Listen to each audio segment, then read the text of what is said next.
Hello दोस्तों, कैसे हैं आप लोग? अच्छे तो है ना? ध्यान तो रखते हैं ना आप अपना? किसी और के भरोसे तो नहीं छोड़ा आपने? चलिए, आज क्या पढ़ाना था? क्वेश्चन नंबर तीसरा।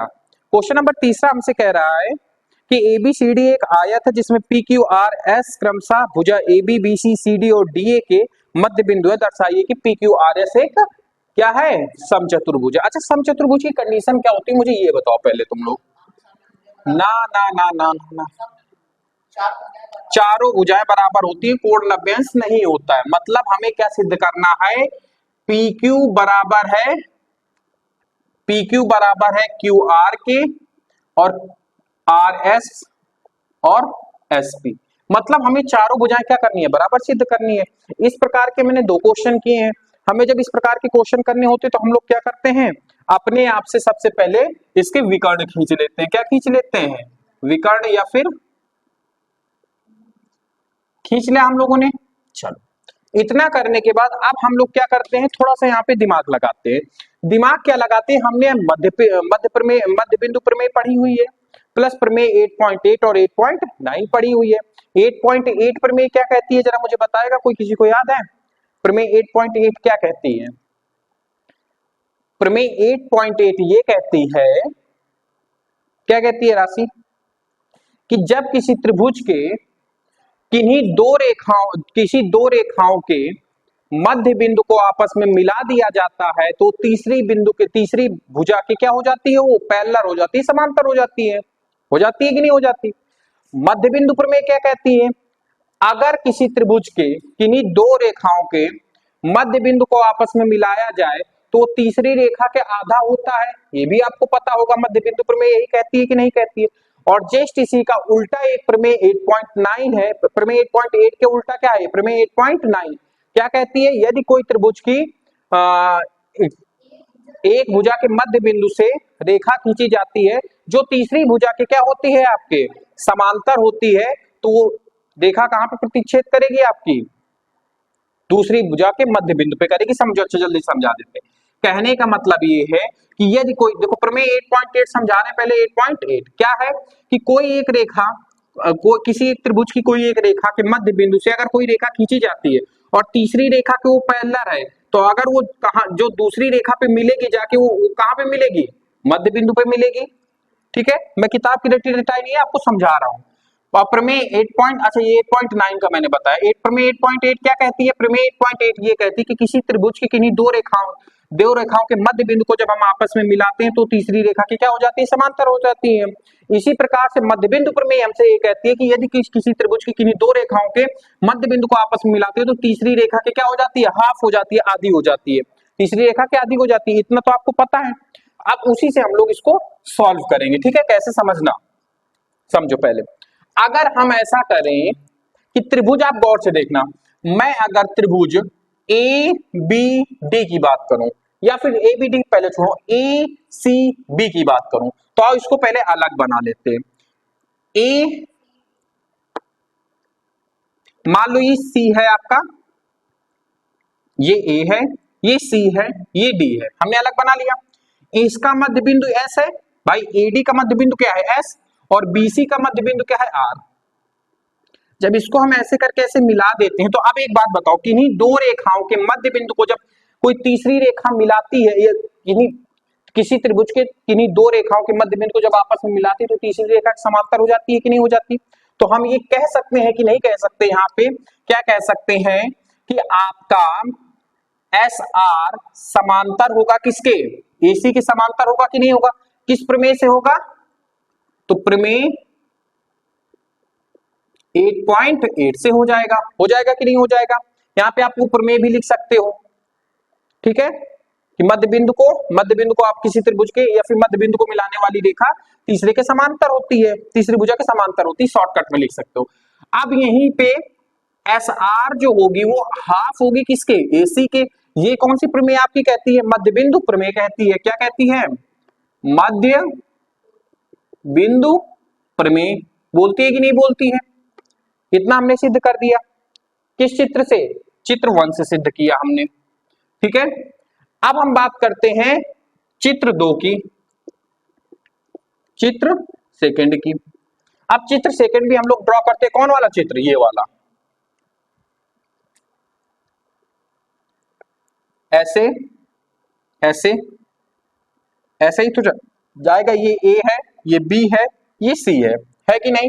और ए बी का मध्य बिंदु क्या है, पी, और बीसी का मध्य बिंदु क्या है, क्यू। ठीक है। अच्छा ये हमने किस यहाँ पे सारा काम गड़बड़ हो गया, इस पे एक चीज भूल गए, देखो लिखना, इसको थोड़ा सा ऊपर कर देते हैं। यहाँ पे त्रिभुज क्या लिख देते हैं, त्रिभुज एसीडी में, ए एडीसी में, ये एडीसी का मैटर है।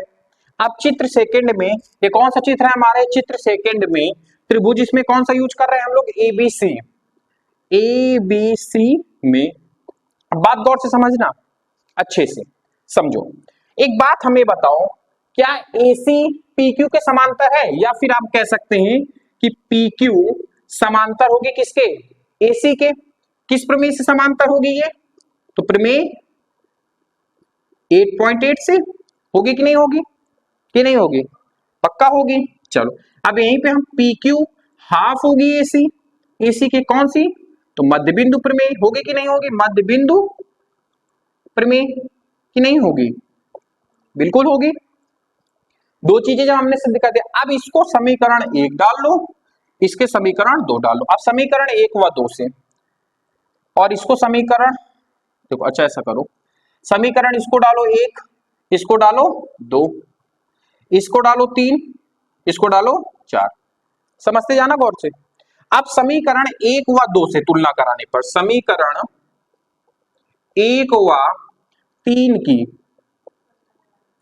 तुलना कराने पर, तुलना कराने पर, जैसे ही आप समीकरण 1 और 3 की तुलना कराओगे तो देखो इनका एक पक्ष बराबर है, तो दूसरा अपने आप बराबर हो जाएगा, या फिर कह दो एक पक्ष समांतर है तो दूसरा पक्ष अपने आप क्या हो जाएगा, आपस में समांतर हो जाएगा। तो हम ये कह सकते हैं कि नहीं कह सकते कि एस आर समांतर होगा किसके, पी क्यू के। भाई एसी तो इसमें भी था, एसी इसमें कंपेयर करा दिया, हो गया। अब यहीं पे आप समीकरण दूसरा और चौथा कंपेयर करो, समीकरण दूसरा व चौथा की तुलना कराने पर, तुलना करने पर, जैसे ही आप इनकी तुलना करोगे तो पी क्यू हाफ है एसी के, एस आर हाफ है एसी के, एक पक्ष बराबर है तो दूसरा अपने आप बराबर हो जाएगा कि नहीं हो जाएगा, मतलब एस आर बराबर हो जाएगा किसके, पी क्यू के। अब देखो अगर मैं त्रिभुज चतुर्भुज पी क्यू आर एस में देखूं तो आर एस बराबर है पी क्यू के, आर एस बराबर हो गया पी क्यू के, और आर एस समांतर है पी क्यू के। तो मैंने एक कंडीशन तो फुलफिल कर दी चतुर्भुज वाली, समांतर चतुर्भुज वाली। समांतर चतुर्भुज का क्या है, आमने सामने भुजा बराबर और समांतर हो, हमने कह दिया। मतलब यहां से इतना कंक्लूजन क्या लिखना कि पी क्यू आर एस एक क्या है, एक समांतर चतुर्भुज है, समांतर चतुर्भुज, समांतर चतुर्भुज है। इतना हमने कर दिया कि नहीं कर दिया। लेकिन हमें समांतर चतुर्भुज तो सिद्ध नहीं करना है, हमें क्या सिद्ध करना है, समचतुर्भुज। अब हमें क्या करना है कि कहीं ना कहीं से अब हमने एस आर पी क्यू के बराबर कर दिया है, मतलब एस आर पी क्यू के बराबर कर दिया। अब या तो हम एस आर के बराबर पी एस पी कर दें, या पी क्यू के बराबर पी आर कर दें, मतलब कोई एक पास वाली रेखाएं अगर हमने बराबर कर दिया तो हमारा ये क्या हो जाएगा, आपस में समचतुर्भुज हो जाएगा, चारों भुजाएं बराबर हो जाएंगी। तो अब हम क्या करते हैं, अच्छा ये दोनों चित्र आप समझ में आ गए ना, अब इनको बिताड़ते हैं, ठीक है। अब इनके बाद दूसरे त्रिभुज क्योंकि मुझे लेने पड़ेंगे।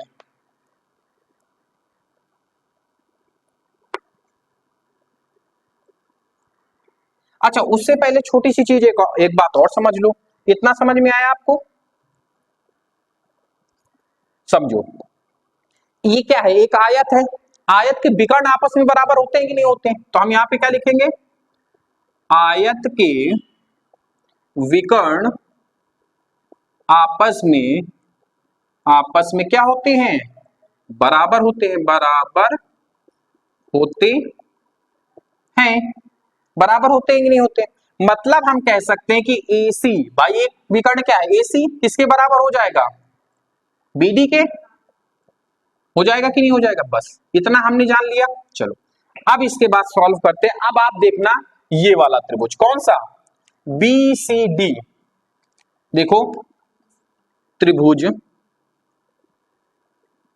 बी सी डी में बनाओ जरा सा, मैं यहां पे बनाए दे रहा हूं, ठीक है, नहीं बनेगा, यही साइड में बना देते हैं। ये आपका डॉट डॉट है, ठीक है, समझना। ये हो गया बी, ये हो गया डी, ये हो गया सी, और बीसी का डीसी का मध्य बिंदु क्या है आर, और बीसी का मध्य बिंदु क्या है क्यू। जब हम इनको आपस में ऐसे करके क्या करते हैं, मिला देते हैं, तो ये भी एक त्रिभुज बन गया। अब त्रिभुज बीसीडी में एक हमें बात बताओ, समझना, कि बीडी या फिर ऐसे छोड़ो पी क्यू, नहीं क्यू आर समांतर होगा कि नहीं डीसी के, डीबी के। कौन सी प्रमेय, प्रमेय 8.8। अब एक बात बताओ, बीडी बराबर है एसी के, तो हम क्या बीडी की जगह एसी नहीं लिख सकते हैं? तो हम यहां पे ये भी तो कर सकते हैं, क्यू आर समांतर है एसी के, कर सकते हैं। इसको समीकरण 4 यूज कर सकते थे, इसको समीकरण 5 मान लो, ठीक है। अब यहीं पर आप एक बिंदु हो गया, अब एक बिंदु इसको ले लो। एक बिंदु क्या होगा कि जो आपका क्यू आर है ये आधा होगा किसके, एसी के। कौन सा, मध्य बिंदु प्रमेय से होगा कि नहीं होगा, मध्य बिंदु प्रमेय से नहीं होगा, पक्का होगा। अब फिर यहीं पे AC बराबर है BD के, तो QR बराबर हो जाएगा किसके, हाफ ऑफ AC के, नहीं सॉरी ये BD होगा, यहाँ पे BD होगा कि नहीं भाई, इसका आधा होगा। अब BD किसके बराबर है, AC के, तो क्या हम AC लिख सकते हैं, कर सकते हैं कि नहीं कर सकते। इसको समीकरण डाल दो आप 6वां, बस आपको इतना ही करना है, आपको सॉल्व हो गया क्वेश्चन। कैसे समझना, क्वेश्चन 5 और आप PQ वाला क्वेश्चन, सॉरी समीकरण 5 और समीकरण 3, समीकरण 3 और 5 की तुलना करो। समीकरण 3 व 6 की करा दो, 6 की तुलना करने पर जैसे ही आप तुलना करोगे तो हाफ ऑफ एसी इसका भी है, हाफ ऑफ एसी, अच्छा यहां पर आप तुलना कराओ किसकी, 4 की, ठीक है। 4 और 5 की, 4 और 6 की तुलना कराओ। 4 क्या कह रहा है कि PQ हाफ है, PQ बराबर है हाफ ऑफ एसी के, QR बराबर है हाफ ऑफ एसी के, एक पक्ष इनका भी बराबर हो गया। जब एक पक्ष इनका बराबर हो गया तो हम ये नहीं कह सकते कि PQ डायरेक्टली बराबर हो जाएगा QR के।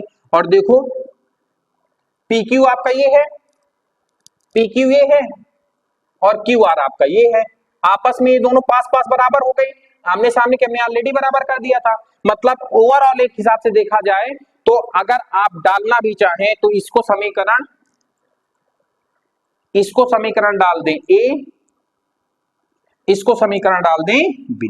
अब जब समीकरण A और B करेंगे तो ये चारों भुजाएं आपस में क्या हो जाएगी, बराबर हो जाएगी। तो आप क्या लिखेंगे, समीकरण A व B से PQ बराबर है QR के बराबर है R, PQ QR RS के, और S किसके बराबर है, SP के बराबर है। अतः PQRS क्या होगा हमारा, सम चतुर्भुज होगा। समझ में आया आपको, थोड़ा सा ये क्वेश्चन टेढ़ा है लेकिन आप, आई होप आपको ये समझ में आ गया होगा। नोट कर लो फिर आगे क्वेश्चन, इसके बाद नेक्स्ट क्लास में इसका अगला क्वेश्चन बताते हैं, ठीक है, नोट कर लो। चलिए दोस्तों अब बात करते हैं क्वेश्चन नंबर 4 की, प्रश्नावली 8.2 का क्वेश्चन नंबर 4। क्या कह रहा है, एक हमारा समलंब चतुर्भुज दिया गया है, जो ABCD एक समलंब चतुर्भुज है जिसमें AB समांतर है DC की, AB समांतर है DC की, सही है। साथ में BD एक विकर्ण है और E भुजा AD का मध्य बिंदु है, सारा चित्र में आपको दिख रहा है, मध्य बिंदु है। E से होकर एक रेखा AB की समांतर खींची गई जो BC को F बिंदु पर प्रतिच्छेद करती है, दिखाइए। मतलब सिद्ध क्या करना है कि F भुजा BC का मध्य बिंदु है। मतलब हमें सिद्ध ये करना है, ये जो F बिंदु है वो किसका मिडिल पॉइंट है, बीसी का मध्य बिंदु, बस हमें इतना ही करना है। तो अब हमें इसमें ज्यादा कुछ नहीं है, टफ नहीं है ये बिल्कुल, थोड़ा सा इसमें क्या करना पड़ेगा, हमें रिलेशन बनाना पड़ेगा, और आपने एक बार रिलेशन बना दिया आपका क्वेश्चन मिनटों में सही हो जाएगा। समझना, देखो हमें दिया क्या क्या है, एडी का मध्य बिंदु क्या है, ई, ये हमें दिया गया है, ई भुजा एडी का मध्य बिंदु है। मान लिया कि ये जो आपस में काट रहे हैं इनको जी मान लो, इसके बारे में हमें कोई नॉलेज नहीं है कि बीडी का मध्य बिंदु जी है, इसके बारे में नॉलेज हमें नहीं है। अगर हमने कहीं इसको मध्य बिंदु साबित कर दिया तो प्रमेय 8.9 से, 8.9 क्या कहती है कि किसी त्रिभुज की एक रेखा के मध्य बिंदु से तीसरी रेखा के समांतर कोई रेखा खींची जाती है तो वो रेखा कहां पे काटती है, जाके दूसरी रेखा के मध्य बिंदु पर काटती है ना, यही कहती है। तो उससे अगर हमने इसको सिद्ध कर दिया, इससे इसको सिद्ध कर देंगे, मतलब हमारा आ जाएगा। सबसे बड़ा मैटर है कि हमें इसको मध्य बिंदु कैसे सॉल्व करना है। तो आइए अब यहां से हम लोग अपना सॉल्यूशन का पार्ट करते हैं। आप त्रिभुज ए बी डी में देखो जरा सा, त्रिभुज ए डी बी में देखो गौर से जरा, इसको थोड़ा सा अलग बना लेते हैं तो आपको बेहतरीन समझ में आएगा। ठीक है, कैसे समझ में आएगा आपको, बेहतरीन थोड़ा सा समझ में आएगा। ये आपका ए है, ये आपका बी है, ये आपका सी है, ये आपका ई और ये जी है, जो थोड़ा आगे तक गया है, जो एफ में काट रहा है, मतलब हमने अपना देख लिया। अब बात समझो, ऊपर डी है, चलो डी बना देते हैं। ठीक है, अब आओ इसको देखते हैं। आप एक बात बताओ, एबी का मध्य बिंदु ई है कि नहीं, दिया गया है एडी का मध्य बिंदु ई है, तो हम क्या कहेंगे, एडी का मध्य बिंदु ई है, ई है। ठीक है, यहां तक समझ में आया आपको। अब बहुत गौर से समझना, जब इसका मध्य बिंदु ई है और AB के समांतर क्या है, आपकी EF रेखा है कि नहीं, EF रेखा AD की AB के समांतर है। कहा है हमें, समझो मेरी बात को, देखो कहां पे कहा है आपका, किसके, AB समांतर है EF के, ये हमें दिया गया है। अब एक बात बताओ, EF अगर समांतर है इसके तो EG भी तो समांतर होगी ना, क्योंकि वही रेखा तो आगे बढ़ाई गई है। तो हम ये कह सकते हैं कि नहीं कह सकते कि AD के समांतर रेखा कौन सी है आपकी, EG है, क्या ये नहीं कह सकते हैं, क्योंकि EF है इसका मतलब EG भी है, क्योंकि उसी EF का ही पार्ट तो EG है। ठीक है, चलो अब हम क्या कहेंगे कि प्रमेय 8.9 से हम कह सकते हैं, क्या कह सकते हैं कि BD का मध्य बिंदु कौन होगा आपका, G होगा। कैसे होगा समझना, तो यहां पर आपको प्रमेय 8.9 लिखना पड़ेगा, क्योंकि आप सिर्फ प्रमेय 8.9 कह के इतना बड़ा आप चैलेंज नहीं कर सकते हो। तो इसको आप क्या करोगे, लिखोगे, क्या लिखोगे, प्रमेय 8.9 क्या कहती है आपकी, हाँ जरा इसको बोलो जरा सा, किसी त्रिभुज की एक भुजा के मध्य बिंदु से दूसरी भुजा के समांतर खींची गई रेखा तीसरी भुजा को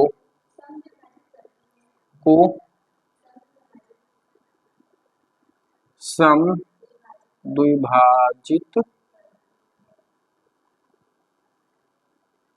करती है। अब समझना बहुत गौर से, इसने क्या कहा है, हम लोग तीसरी और दूसरे का कॉन्सेप्ट में कंफ्यूज हो रहे थे। समझना ये प्रमेय हमसे क्या कहती है, ये प्रमेय हमसे ये कह रही है कि जैसे किसी त्रिभुज की एक भुजा, मैंने मान लिया कि BD कोई एक भुजा है, इसका एक मध्य बिंदु, भाई ये चीज तो हमें दिया गया है कि नहीं, कि AD का मध्य बिंदु E है, दिया गया है, ये दिया है हमें। ठीक है, भुजा की एक भुजा के मध्य बिंदु से दूसरी भुजा के समांतर, दूसरी भुजा क्या है, BD AB को माना गया है, इसके भी समांतर कौन है, EF है, मतलब EG समांतर होगी कि नहीं होगी, यहाँ पे लिख दो थोड़ा सा, क्या लिखोगे, AD समांतर होगी EG की। देखो ये कॉन्सेप्ट इसमें ज्यादा डिटेल समझा रहे हैं, जब उस वाले त्रिभुज में लगाएंगे तो ज्यादा एक्सप्लेन नहीं करेंगे, इसी में समझ लो। ठीक है, तो AD समांतर है EG के, इसके समांतर ये हो गई और इस रेखा के मध्य बिंदु है, तो जब इस रेखा को बढ़ाएंगे तो तीसरी रेखा के मध्य समद्विभाजित विभाजित करेगा, मतलब दो बराबर बराबर भागों में बांटेगा कि नहीं बांटेगा। मतलब हम ये कह सकते हैं कि बीडी का मध्य बिंदु जी होगा। अब समझ में आया, बीडी का मध्य बिंदु जी होगा। अब देखो, अभी तक मैंने त्रिभुज, अब हमने इसकी सहायता से इसको मध्य बिंदु सिद्ध किया, अब इसकी सहायता से हम इसको मध्य बिंदु सिद्ध करेंगे, और यही तो हमें सिद्ध करना था कि बीसी का मध्य बिंदु एफ है। समझना, अब त्रिभुज को आप पकड़ो, कौन सा त्रिभुज, आप डी या सी डी बी या बी सी डी में, त्रिभुज बी सी डी में। अब आप एक बात बताओ मुझे, एडी का मध्य बिंदु जी है कि नहीं, है कि नहीं, एडी नहीं बीडी का, बीडी का मध्य बिंदु कौन है आपका, जी है कि नहीं। अब एक बात बताओ मुझे, बीसी के समांतर ही ईएफ थी, ये नीचे दिया गया है आपका, एबी के समांतर ईएफ थी, एबी। अच्छा एक बात बताओ, आप समझना, एबी समांतर है बीसी के। अब गौर से समझना, ये भी एक कॉन्सेप्ट है, समझो हमें दिया क्या क्या है, एबी समांतर है सीडी के, दिया है। दूसरा क्या है, एबी समांतर है ईएफ के, है कि नहीं। तो इनडायरेक्टली एक पक्ष जब बराबर हो गया तो दूसरा अपने आप, मतलब एक पक्ष समांतर हो गया तो दूसरा अपने आप समांतर हो जाएगा, मतलब ये दोनों बराबर है, तो हम कह सकते हैं कि नहीं कि सीडी समांतर होगा ईएफ के, नहीं कह सकते क्योंकि इनका एक पक्ष बराबर था। यहां तक आपको बात समझ में आई है लॉजिक। अगर सीडी के मतलब इस रेखा के, अब एक अलग चित्र बनाते तब आपको बेहतरीन समझ में आएगा। अब ये वाला चित्र बना रहे हैं हम,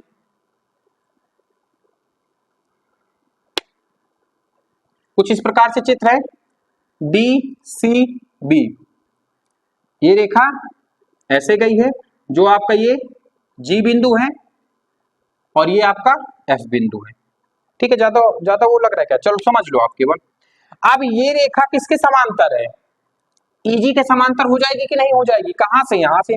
यदि सीडी समांतर है ईएफ के, तो हम सीडी को समांतर क्या ये नहीं बोल सकते कि जीएफ के होगा, ये बोल सकते हैं क्योंकि ईएफ का ही भाग तो जीएफ है। समझ में आया, गर्लफ्रेंड इसको मत समझ लेना, जीएफ भुजा का नाम है, ठीक है। चलो इतना समझ में आया आपको। अब एक बात बताओ, इसको समांतर सिद्ध कर दिया और बीडी का मध्य बिंदु जी हो गया, तो प्रमेय कौन सी लग जाएगी, 8.1। त्रिभुज में देखो कि एक रेखा के मध्य बिंदु से दूसरी रेखा के समांतर, ये इसके समांतर खींची गई रेखा तीसरी बिंदु को समद्विभाजित विभाजित करती है, मतलब इसको ये समद्विभाजित विभाजित करेगी कि नहीं करेगी। मतलब हम ये कह सकते हैं कि प्रमेय 8.9 से आपका बीसी का मध्य बिंदु कौन हो जाएगा, आपका एफ होगा।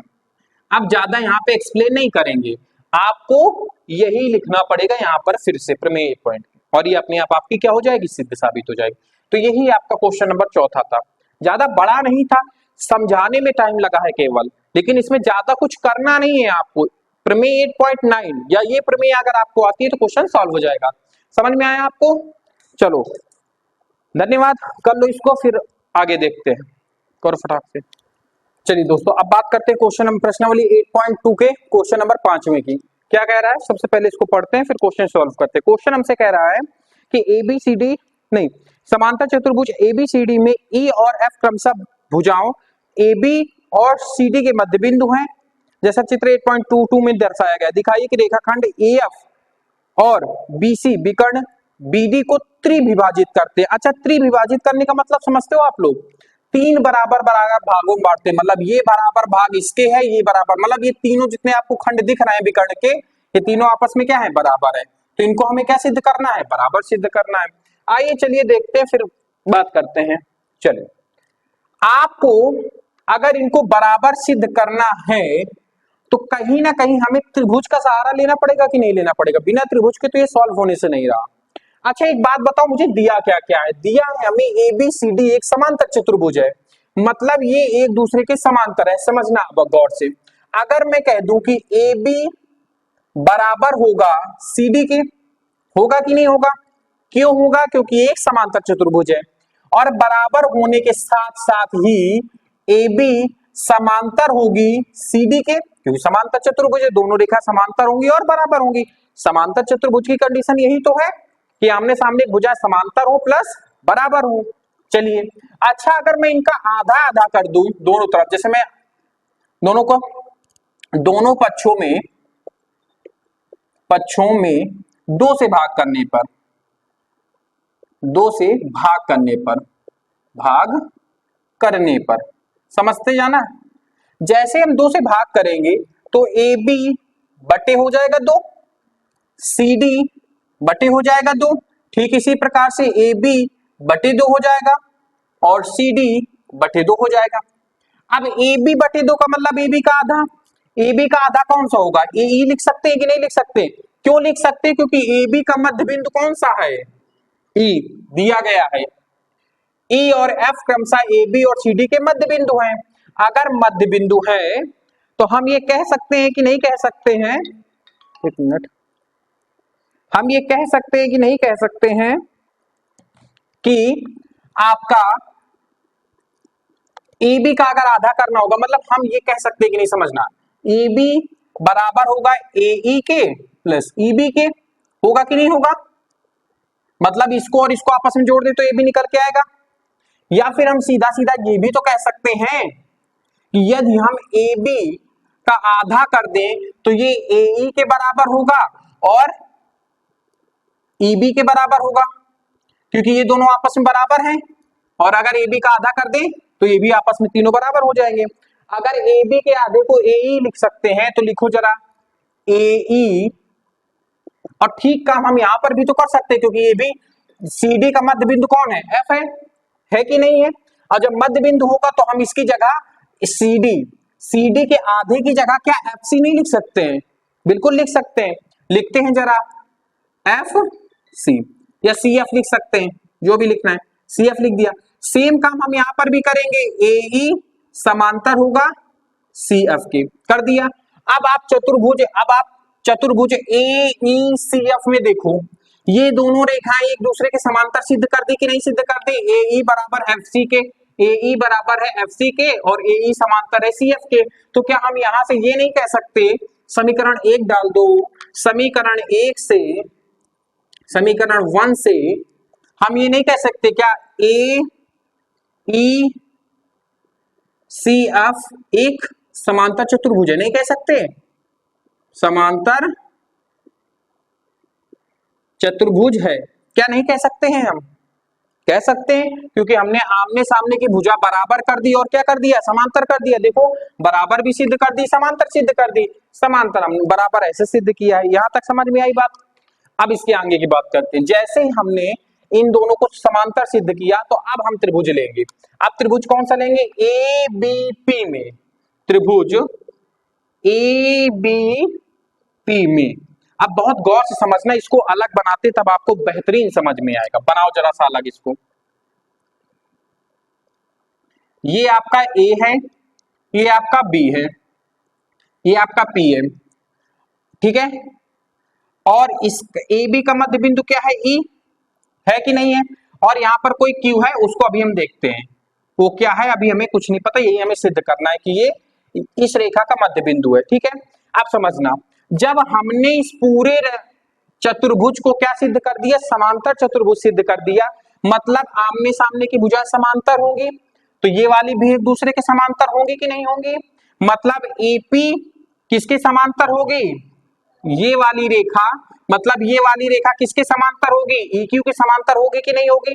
क्योंकि ये पूरा एक समांतर चतुर्भुज है तो हम कह सकते हैं कि नहीं, त्रिभुज एपी में क्या कह सकते हैं? एपी समांतर होगी किसके? EQ के। क्यों होगी? क्योंकि आपका ए ई सी एफ एक क्या है? समांतर चतुर्भुज है, समांतर चतुर्भुज है। बात समझ में आई यहां तक? अगर ये दोनों एक दूसरे के समांतर है तो हम लिख सकते हैं कि समांतर है। अब एक बात बताओ, AB रेखा, AB का मध्य बिंदु कौन है? का मध्य बिंदु, मध्य बिंदु कौन है आपका? ई है, मध्य बिंदु है। कहां से ये हमें दिया है कि नहीं दिया है? दिया है। जैसे ही ये दिया है, मतलब समझना, एक रेखा के मध्य बिंदु से दूसरी रेखा के समांतर रेखा जब हम खींचते हैं प्रमेय 8.9, तो वो कहां पे जाके प्रतिच्छेद करती है? तीसरी रेखा के मध्य बिंदु पर प्रतिच्छेद करती है। तो यहां से हम ये कह सकते हैं कि प्रमेय 8.9 से, जो इसके पहले वाले क्वेश्चन मैंने लिख के बताया था, आप लिख सकते हैं यहाँ पे, प्रमेय 8.9 से बीपी का मध्य बिंदु कौन होगा आपका? क्यू होगा, क्यू होगा। और अच्छा एक बात बताओ, जब मध्य बिंदु होगा तो बी क्यू बराबर होगा क्यूपी के, नहीं होगा कि नहीं होगा? तो यहां पर हम लिख सकते हैं, कंक्लूजन क्या निकला हमारा कि बी क्यू बराबर होगा किसके? पी क्यू के या क्यूपी के। इसको समीकरण डाल दो ए। क्या डालोगे? समीकरण ए। समझ में आया कि नहीं आया आपको? चलिए अब बात करते हैं दूसरे त्रिभुज की। इतना ये एक पार्ट था, ठीक है, ये इतना क्या था आपका? एक पार्ट था। अब ये वाला समझ में आया चित्र की नहीं समझ में आया? अब बात करते हैं दूसरे त्रिभुज की। अब आप त्रिभुज ये वाला देखो, क्यू को मारो सी क्यू डी में। अब यहां लिखो त्रिभुज सी क्यू डी में, समझना गौर से, सी क्यू डी में इसको बना लेते हैं अलग, तब आपको बहुत अच्छे से समझ में आएगा।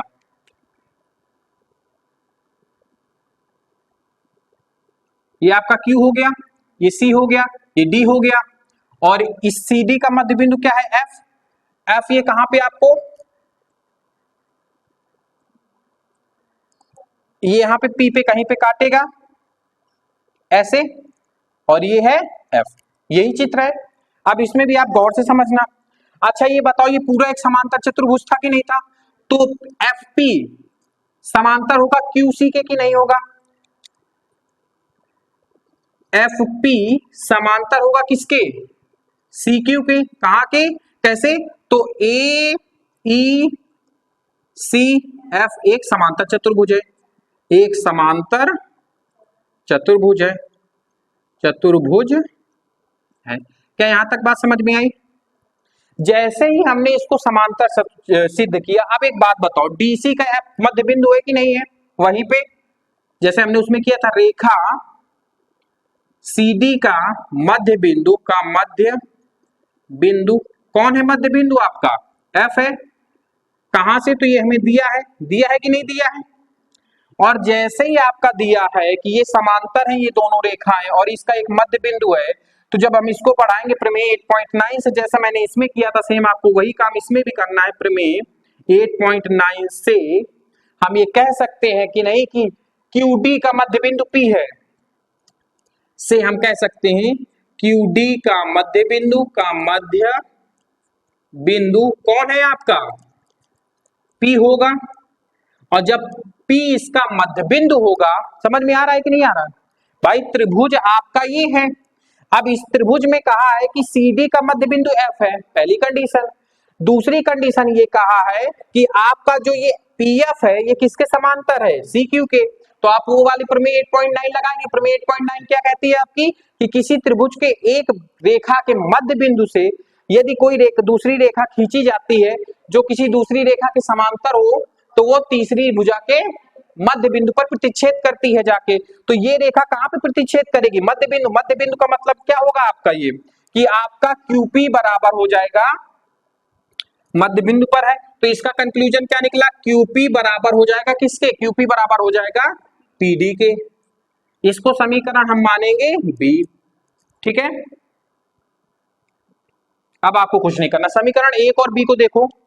BQ बराबर है QP के, QP बराबर है DP के, और हमें सिद्ध क्या करना था? BQ बराबर है PQ के बराबर है DP के। हो गई आपकी सब सिद्ध। तो आप यहां पे क्या लिखेंगे? अब यहां पे लिखेंगे समीकरण A व B से क्या लिखेंगे आप? BQ बराबर है PQ के बराबर है DP के। बस आपका सिद्ध हो गया क्वेश्चन। समझ में आया आपको ये क्वेश्चन? थोड़ा सा लेंदी है ये वाले क्वेश्चन। आप अगर ऑनलाइन बच्चों को नहीं समझ में आ रही, आप लोगों को भी समझ में नहीं आ रहा है, तो आप घर जाके इसको एक एक दो दो बार देख लेना, मैंने बहुत अच्छे से एक्सप्लेन करके, इसीलिए जो क्वेश्चन आपका 5 मिनट में हो सकता है मैं उस क्वेश्चन को 10-10 मिनट में बताता हूं कि आप लोगों को अच्छे से समझ में आ जाए। चलो नोट कर लो, इसके बाद बात आगे वाले क्वेश्चन की करते हैं। चलिए दोस्तों अब बात करते हैं प्रश्नावली 8.2 के क्वेश्चन नंबर 6वें की। इस प्रश्नावली का ये लास्ट क्वेश्चन होगा।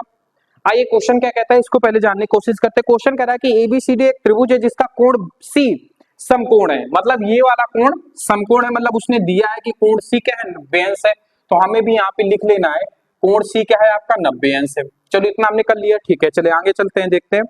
सी समकोण है, कर्ण एबी के मध्य बिंदु एम से, मतलब हमें ये भी दिया है कि एबी का मध्य बिंदु एम है, एबी का मध्य बिंदु एम है, ठीक है। एम से एक रेखा खींची गई, ये कह रहा है, से होकर बीसी के समांतर, मतलब ये समांतर भी हमें दिया गया कि ये दो रेखाएं समांतर होंगी, कहां पे मिल रही है, एसी बिंदु पर, बिंदु डी पर प्रतिच्छेद करना है। तो 3 क्वेश्चन दिया गया है। पहला क्वेश्चन क्या कह रहा है, डी भुजा एसी का मध्य बिंदु है, एमडी लंबवत है एसी के, सीएम बराबर है एमए के, बराबर है हाफ ऑफ एबी के। चलिए आइए बात करते हैं, पहले क्वेश्चन को उठाते हैं, हम इसमें अपनी भूमिका क्या निभा सकते हैं। चलिए पहला क्वेश्चन, डी भुजा बीसी का मध्य बिंदु। आप समझना त्रिभुज एबीसी में देखो, त्रिभुज एबीसी में गौर से समझना इसको। आप जब त्रिभुज एबीसी में देखोगे तो बीसी समांतर है एमडी के, दिया गया है हमें बीसी समांतर है एमडी के। यहां तक आपको बात समझ में आई कि मतलब ये रेखा इस रेखा के समांतर है एक त्रिभुज की। अब एक बात और समझना कि ये जो त्रिभुज समकोण त्रिभुज दिया गया है उसमें AB के मध्य बिंदु M है, दिया गया AB का मध्य बिंदु M है, तो हम लिखेंगे AB का मध्य बिंदु क्या है आपका M है। अब एक बात बताओ, ये दोनों चीजें हमें क्या है, गिवन है, मतलब दी गई हैं, समझना गौर से, यहीं पे बात आपको समझना है, ये दोनों गिवन है। अब प्रमेय आपकी 8.8 क्या कहती है, से प्रमेय 8.8 हमारी कहती है कि किसी त्रिभुज के 8.9 इसमें लगेगी, सॉरी इसमें क्या लगेगी, प्रमेय 8.9। प्रमेय 8.9 क्या कहती है, प्रमेय 8.9 ये कहती है कि किसी त्रिभुज के एक रेखा के मध्य बिंदु से किसी दूसरी रेखा के समांतर रेखा जब खींचते हैं तो वो तीसरी भुजा के मध्य बिंदु पर जाके प्रतिच्छेद करते हैं, ये प्रमेय 8.9 कहती है। तो प्रमेय 8.9 से हम ये कह सकते हैं कि भाई MD इसका समांतर है और M बिंदु इन दोनों का मध्य बिंदु है, मतलब मध्य बिंदु से एक रेखा इसके समांतर है, तो ये कहां जाके प्रतिच्छेद करेगी, ये आपके AC के मध्य बिंदु D पर प्रतिच्छेद करेगी। तो आप हम यहाँ क्या कहेंगे, प्रमेय 8.9 से रेखा AC का मध्य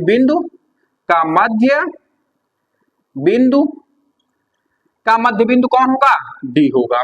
ठीक है, आप पूरी प्रमेय भी लिख सकते हैं, आप ऐसे भी कर सकते हैं। तो ये आपका पहला सिद्ध हो गया, पहला यही सिद्ध करना था कि D भुजा AC का मध्य बिंदु है, जो हमने यहाँ पे सिद्ध कर दिया। अब बात करते हैं क्वेश्चन नंबर 2 की।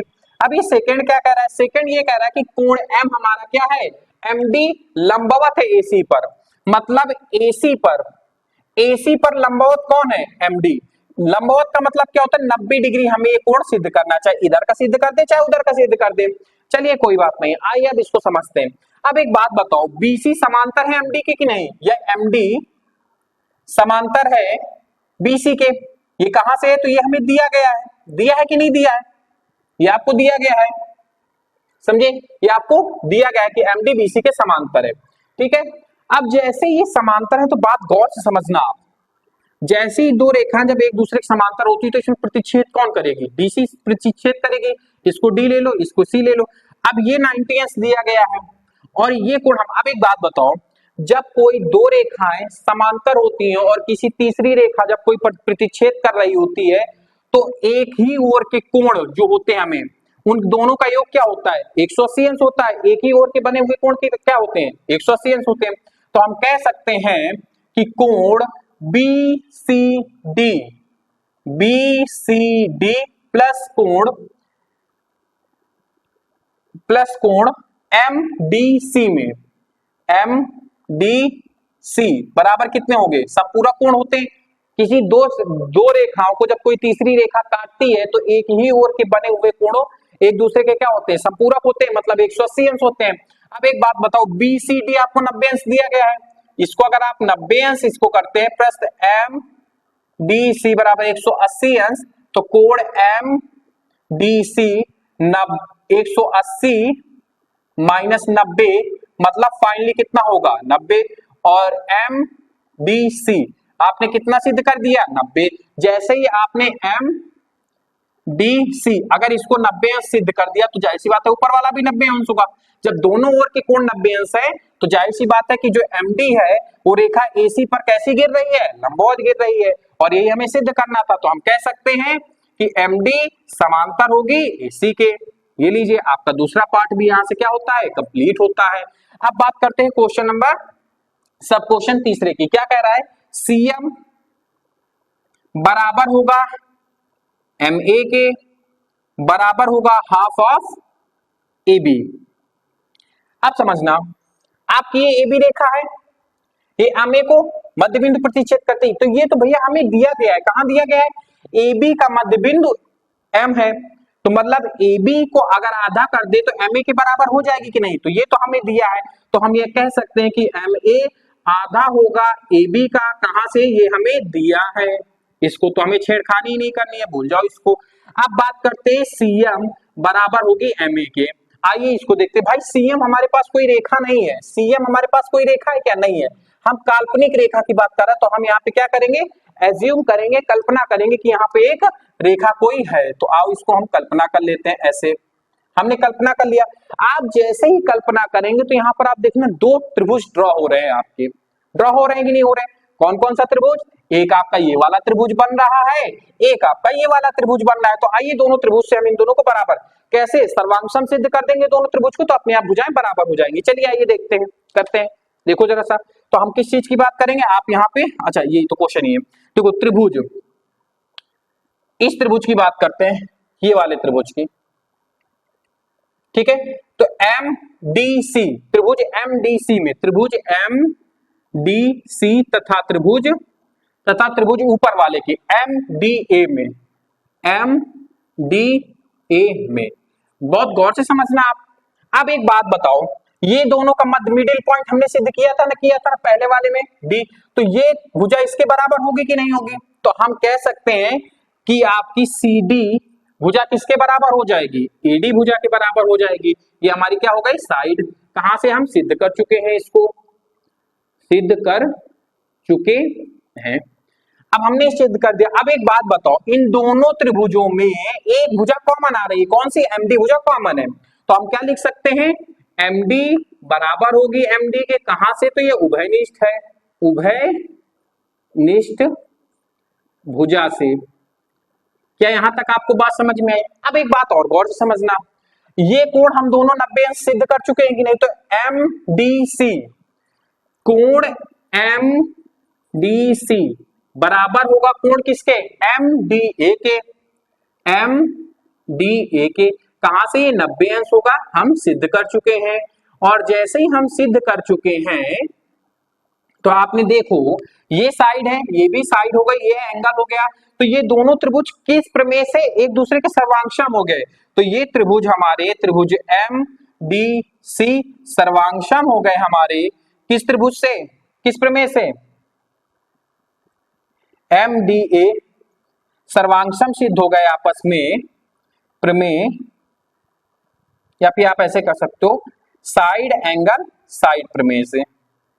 और जैसे ये दोनों त्रिभुज आपस में सर्वांशम हो गए तो इसकी तीसरी भुजा अपने आप स्वतः ही क्या हो जाती है, बराबर हो जाती है। तो हम कह सकते हैं कि MC बराबर हो जाएगा तीसरी भुजा MA के, कहां से, तो ये CPCT प्रमेय से। और यही तो हमें सिद्ध करना था, देखो हमें यही सिद्ध करना था, CM या MC आप जो भी लिखना चाहो, हमने यहाँ पे अगर हमने CM लिखा है तो हम यहाँ पर CM ही कर देंगे, CM बराबर हो जाएगी MA के, ये वाली CM भुजा MA के बराबर हो जाएगी। तो आई होप आपको ये क्वेश्चन समझ में आया होगा। मैंने बहुत ही सिंपल लैंग्वेज में आपको इसको समझाने की कोशिश किया है। समझाने को तो इसमें बहुत कुछ है, लेकिन आप लोगों के लेवल से ऊपर है, इसलिए आपको इतने में ही काम चलाना पड़ेगा। मैंने हर एक चीज को बड़ी बारीकी से समझाने की कोशिश किया है। अगर आपको क्लास अच्छी लगी हो तो चैनल को सब्सक्राइब कीजिए, वीडियो को लाइक कीजिए और वीडियो के नीचे इस क्लास का फीडबैक जरूर दीजिएगा। बात करते हैं अगले दिन आज की क्लास को यहीं पे एंड करते हैं। धन्यवाद साथ रहने के लिए।